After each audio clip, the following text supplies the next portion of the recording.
결혼하면 뭐가 근데 달라지나요? 사실 앞서 관계 얘기도 해주셨지만 출산도 육아도 변화하는 것들이 이제 혼자 삶에서 많고 또 부모님 봉양이라든가 뭐 여러 가지 문제들이 또 같이 있지 않을까 싶어서 결혼이 가져오는 변화? 나를 변화시킨 부분들이 뭔지 한번 좀 그것도 듣고 싶네요. 그걸 아셔야 결혼에 대해서 한번 진지하게 생각하실 것 같아요. 이경수 대표님께 먼저 여쭤볼까요? 저는 결혼을 하고 나서 좀 용감해지는 것 같아요. 아줌마의 용감함. 그게 그냥 흔한 말이지만 이게 뭔가 그러지 않았을 때와 비포 앤 애프터를 비교해 보면 뭔가 약간 그 나도 모르는 아줌마의 힘이 일할 때도 그게 적용이 좀 될 때가 있더라고요. 어떻게? 아니 예를 들면 이제 남자 직원들이랑 뭐 이렇게 뭐 하다면서 힘든 일을 딱 닥쳤을 때 내가 애도 낳았는데 이런 걸 못 하겠어 라는 속으로 이제 그런 생각을 할 때가 있어요. 겁이 안 난다. 그런 약간의 도전에 대한 그런 거에 겁이 안 나는 게 사실 이제 그런 경우가 이제 있더라고요. 그래서 너 애 낳았어? 남자 친구 말하지 마. 너 그게 얼마나 힘든 일인데 그거에 비하면 세상 안 힘든 일 없을 거야라고 이제 할 만큼 힘든 일이었다는 얘기시군요. 그렇죠. 약간 긍정적으로 그걸 이제 내 안에서 좀 쌓으려고 했던 것 같아요. 이용하는 거죠. 지금 생각해 보면 더 힘들었을 텐데. 육아가 어떤 면에서 그렇게 힘드셨다고 얘기하실 수 있는 겁니까? 제가 막 힘들었다고 얘기하면 우리 딸이 엄마 힘든 게 뭐가 있었어? 한 게 뭐가 있어? 엄마. 저도 지금 그 얘기를 드리려고 그랬는데. 엄마 한 게 뭐가 있다고 힘드셨어요? 막 이제 이런 얘기를 하는데 어쨌거나 저는 그러니까 아이를 키운다는 건 사회적으로 자원을 하나 재원을 하나 키워내는 거거든요. 그러니까 제가 한 역할을 혹은 사회에서 어떤 역할을 제대로 할 수 있게 키워주는 게 이제 부모의 도리라고 생각을 하니까 혹은 쟤는 나보다 좋은 세상에서 혹은 쟤는 나보다 더 좋은 조건에서 살기를 바라는 욕심이 있으니까 사실 돈을 엄청 벌어서 아빠가 그랬던 것처럼 좋은 학원만 영어 학원만 한 달에 100만 원씩 주고 막 이랬는데 나중에 기억 하나도 못하고 이러면 이제 화가 날 수 있지만 그런 약간 부담감? 잘 키워내야 되겠다라고 하는 부담감이 계속 이제 업무에 집중하는 것보다도 또 이쪽에 또 집중을 해야 되는구나. 그렇죠. 그래서 굉장히 그래서 병행을 하는 거 둘 다 신경을 써야 되는 일이니까. 어느 것 하나 이렇게 밸런스 맞추는 게 좀 힘들었던 것 같아요. 저희 경우는 실은 옴부즈만이라는 게 무언가 바꿔가는 사람이잖아요. 그렇죠. 사회를 변화시켜가고 또 기업을 변화시켜가고 이런 일들을 하는 사람이니 워낙 눈에 보이는 게 많겠죠. 그렇죠. 그런데도 또 가족을 만나게 되면 새로운 시각들을 만나게 되고 이걸 변화시켜야 된다라는 아주 그 본능적인 욕구가 마구 올라오는 찰나들이 존재해요.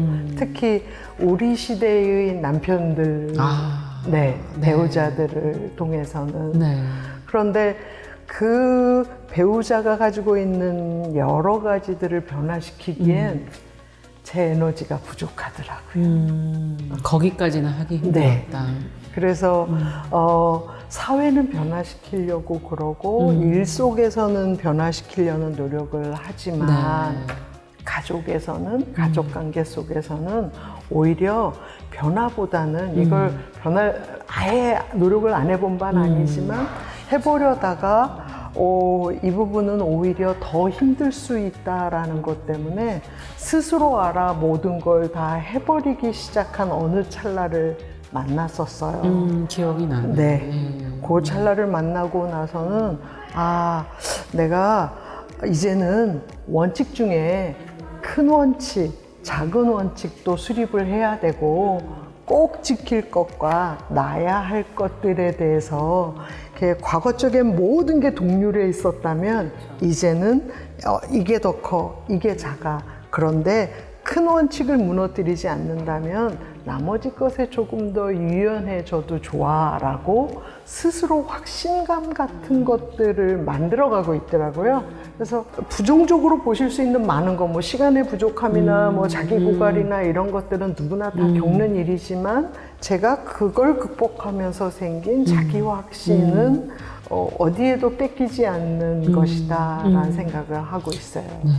젊은 사람들은 또 그거를 타협으로 볼 수도 있지 않을까, 예, 그런 생각도 드네요. 예, 저도 결혼 초에 여성학 공부를 하면서 하다 보니 너무 매일 싸워서 삶이랑 너무 이게 다르니까, 예, 말씀하신 것처럼 사람을 변화시키는 일이, 예, 정말 어려운 일이기 때문에, 예, 참 그런 어떤 벽에 부딪혔던 그런 순간들이 떠오르기도 하네요. 예.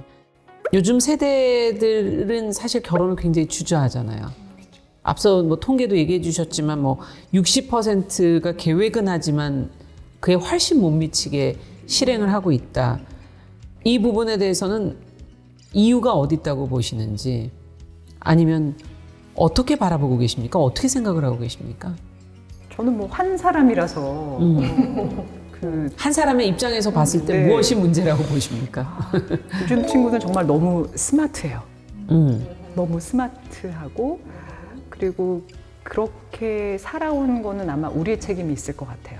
그만큼 치열하게 경쟁을 해야지만 살았고, 그리고 뭐 인스타나 뭐 아까 말씀하신 것처럼 너무 남들이 사는 거를 잘 볼 수 있잖아요. 너무 남의 집 아이를 키우는 걸 잘 볼 수 있는데 내가 저 삶을 가지지 못하고 내가 저렇게 하지 못하면 혼자 있는 게 낫지 라는 생각을 할 수 있는 여러 가지 데이터들이 너무 쉽게 접한다는 거죠. 그리고 본인이 이제 얼마나 힘들지를 이미 우리가 너무 많이 보여줬다라는 거죠. 그러니까 그런 거는 우리 세대들의 어떤 책임인 것 같고, 그 친구들이 왜 안 할까라고 하는 거는 네. 정말 충분히 이해가고 공감이 가는 문제긴 해요. 그래도 좀 용기를 한번 내보면 어떨까라고 하는 생각을 할 때가 있다. 이 부분에 대해서는 예. 사실 저는 현장에서 정책을 만드는 사람이니까 네. 고민 지점이 조금 더 깊어요. 예. 사실 그 우리 딸 아들 구별 말고 하나만 낳아 잘 기르자 뭐 이런 표어가 있었죠. 표어가 있었어요. 그리고 바뀌어서 OECD 국가 중에 우리가 출산율 최저를 계속 20수년 이상 갱신하고 있거든요. 그러다 보니 정책을 바꿨어요. 280조나 썼는데도 효과는 계속 없었죠. 떨어지고 있어요. 예. 이런 점에 있어서는 정책적으로 개인의 용기를 내라고 할 게 아니라 이 부분은 아이를 키우는 것은 프랑스는 사실은 결혼하지 않은 상태의 출산을 장려하기도 했었거든요. 네. 그런 것들과 관련해서 아주 획기적인 변화가 있어야 되지 않을까? 결혼이라는 게 이제 뭐 법을 하는 저로서는 가장 합법적인 그렇죠. 종족 번식 수단 제도 뭐 이렇게 얘기를 할 수 있거든요. 너무 법적이고 노골적이고 너무 노골적으로 말씀을 드렸을까요? 근데 이 부분과 관련해서 이제 인류가 여지까지 아이들 키우는데 보통 한 아이를 키우는데 4억이 든대요. 결혼을 포기하는 사람들의 가장 첫 번째 이유가 뭐냐 하면 경제적인 부담. 네. 부동산 내 집도 못 갔는데 내 아이를 어떻게 키울 수 있냐 이 소리를 하거든요. 근데 사회는 이렇게 됐는데 갑자기 노령 인구들을 부담하는 경제활동 인구가 부족해. 너희들 결혼도 해야 되고 애도 낳아야 해. 이래 가면서 무엇인가 지원책 정책을 쭈삣쭈삣 던지고 있는 게 요 작금의 현상이거든요. 그렇죠. 이것을 뛰어넘는 커다란 변화, 아주 다양한 패러다임의 전환이 있지 않고서는 인식이 변화돼야 네. 된다는 네. 얘기네요. 결혼에 대해서 달리 봐야 하지 않을까라는 생각을 하고 있습니다. 네. 법제도 뭐 환경 이런 게 바뀌지 않는 한 개인한테 그 책임을 물을 수는 결혼해라 없다. 해서 될 일은 아닐 거라 생각이 듭니다. 어떻게 보세요? 젊은 세대들이 지금 주저하는 이런 모습들을.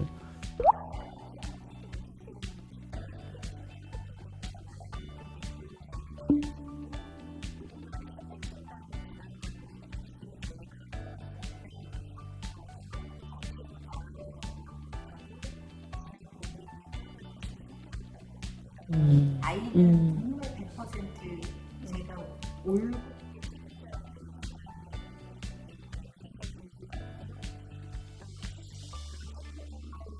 어떻게 보면 뭐 정말 좋게 말하면 아이를 키우면서 책임감도 생기고 어른이 되고 제 역할도 했다 뭐 이런 생각이 들기는 하고 자랑스럽기도 합니다만 그 과정이 너무 어려웠기 때문에 겪는 사람들한테 해라 말아 이게 참 어려운 것 같아요.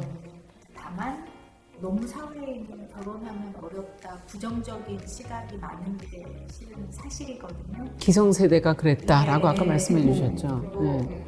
나 젊었을 때 이랬다, 나 20대 때 이랬다. 저희도 어쩌면 꼰대처럼 한 달 만에 복직했다. 뭐 그렇죠. 맞아요. 지금 어디 2년을 그게 어쩔 수 없는 네. 그게 그렇게 되지만 자기가 판단해서 사회의 눈이나 사람의 시선이나 뭐 이것 때문에 한다 만다를 결정하는 건 아닌 것 같고 그렇죠. 혼자 스스로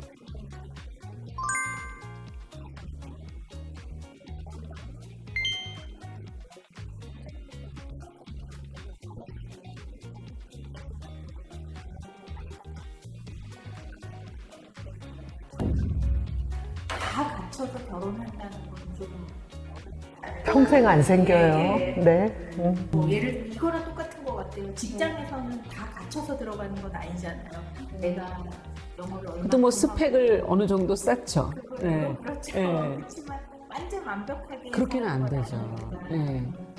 결혼도 다 갖춰서 집도 마련하고 내가 다 해서 한다고 하면 힘들지 않을까. 네. 필요 충분 조건이 있다면 필요 조건 정도만 만족을 네. 시키면 시도해 보자 이런 얘기들을 기성세대는 할 수 있긴 하죠. 근데 정말 말씀처럼 기성세대가 이 결혼에 대해서 좀 부정적인 인식을 준 부분은 분명 있는 거는 그런 책임은 있네요. 네. 이현정 매니저께 좀 여쭤보죠. 뭐 결혼하신 분들을 부러워해 보신 적이 있으세요? 부러워해 보신 적이? 언제였습니까? 명절이나 아니면 크리스마스 같이 이제 어떤 특별히 가족끼리 모여야 되는 자리들이 있거든요. 그렇죠. 분명히 이제 아직까지 저도 이제 부모님이 이제 계시고 이제 잘 모이니까 그런 자리들에 이제 참석을 하게 되는데 뭐 슬픈 얘기긴 하지만 부모님과 함께 할 수 있는 시간들이 이제 한정적이기 때문에 그렇죠. 그 이후에 제가 이제 그런 날들이 됐을 때 어디로 갈 곳이 없다라는 네, 그런 생각이 좀 들어올 때가 있고 그리고 뭔가 말하지 않아도 자연스럽게 약속된 것처럼 휴가 계획을 짤 수밖에 없잖아요.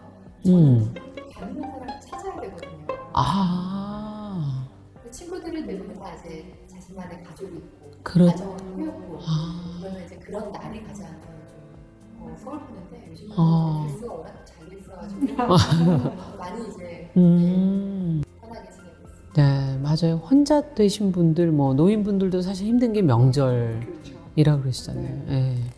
그러네요.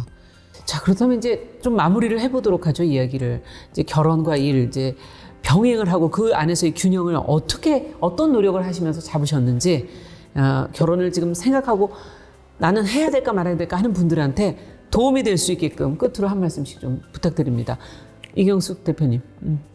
글쎄요, 결혼과 일 뭐 당연히 고민하는 게 맞고요. 고민 많이 해보고 난 뒤에 결정하는 게 맞고요. 그리고 자기가 중요한 건 자기가 결정한 거에 책임질 각오를 좀 해야 될 것 같아요. 어떤 선택이든. 어떤 선택이든 네. 자기가 책임을 지고 내가 이렇게 선택을 했으니까 거기서 얻어지는 기쁨도 사실 내 거지만 거기서 얻어지는 무게감도 다 내 본인이 거죠. 책임을 져야 되는 거거든요. 그리고 뭐 이게 잘했나 못했나 이런 기준은 개인마다 다 다르기 때문에 궁극적으로 자기가 중심을 잘 잡는 게 제일 중요한 것 같아요. 내가 이 부분에서 만족하고 여기서 나는 충분했다고 생각한다라고 하면 좋은 거고 뭐 하늘 끝까지 올라가도 자기가 만족하지 않으면 뭐 안 좋은 거니까. 그리고 가장 중요한 건 저는 지속할 수 있는 힘을 키우는 거라고 생각을 해요. 조직 내에서도 견딜 수 있는 힘이 있어야 견디는 거고 결혼 생활도 마찬가지예요. 무조건 다 좋은 것만 없어요. 견뎌야 견뎌야죠. 돼요. 네. 견딜 네. 수 없는 것들 많은 거 잘 견딜 수 있는 힘은 결국은 우리가 뭐 레질리언스 얘기 많이 하잖아요. 회복 탄력성. 얼마큼 자기가 그 바닥에서 다시 일어날 수 있는 그 힘을 스스로 키워나가면 그 어떠한 결정을 해도 충분히 다시 일어설 수 있고 뭐 그 정도의 힘은 요즘 그 스마트한 친구들이 당연히 가지고 있을 거라고 생각을 하고요. 개인적으로는 회복 탄력을 어떻게 하고 계십니까? 저는 집에 고양이가 있는데 저는 뭐 우울할 때 우리 고양이 털을 쓰다듬으면 너무 기분이 좋아지는. 그래서 저는 비슷한데요? 네, 여러분들이 너무 사소하지만 소소하지만 내가 즐거워하는 거 한 100가지 정도를 한번 적어봐라.